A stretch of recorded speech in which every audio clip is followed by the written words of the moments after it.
जय श्री कृष्णा। राधे राधे भगतजनों, आज हम वैशाख मास की गणेश जी की कहानी सुनते हैं। शुरू करती हूँ।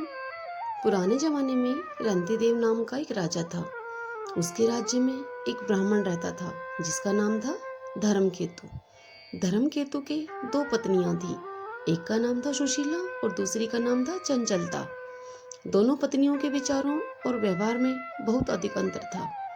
सुशीला धार्मिक व्रत की थी और व्रत उपवास पूजा अर्चना आदि करती रहती थी।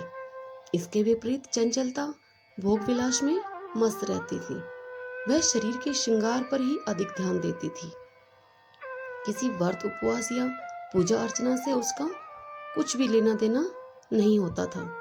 कुछ दिन के बाद धर्मकेतु की दोनों पत्नियों के संतान हुई। सुशीला के पुत्री हुई और चंचलता ने एक पुत्र को जन्म दिया। चंचलता सुशीला से कहा करती थी कि सुशीला, तूने इतने व्रत उपवास किए और तूने अपना शरीर सुखा लिया, फिर भी तेरे लड़की हुई। मैंने कोई व्रत उपवास भी नहीं किया, ना कोई पूजा अर्चना की मैंने, फिर भी मैंने पुत्र को जन्म दिया। अब ऐसा कुछ दिन तक चलता रहा। कुछ दिन तक तो सुशीला उसकी सब बातें सुनती रही। फिर एक दिन जब सुशीला की अति हो गई तो उसे बड़ा दुख हुआ। फिर उसने गणेश जी भगवान की खूब आराधना की। जब गणेश जी भगवान प्रसन्न हुए तो उनकी कृपा से सुशीला के बेटी के मुंह से बहुमूल्य मोती मूंगे निकलने लगे और सुशीला ने एक रूपवान पुत्र को भी जन्म दिया।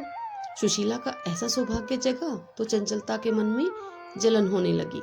उसने सुशीला की बेटी को कुएं में गिरा दिया, पर सुशीला पर तो भगवान गणेश जी की कृपा थी।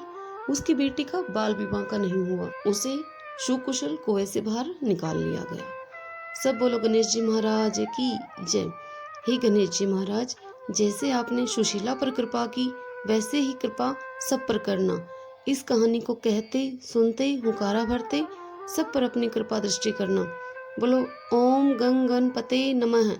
गणेश जी महाराज की जय। जय श्री कृष्ण। राधे राधे।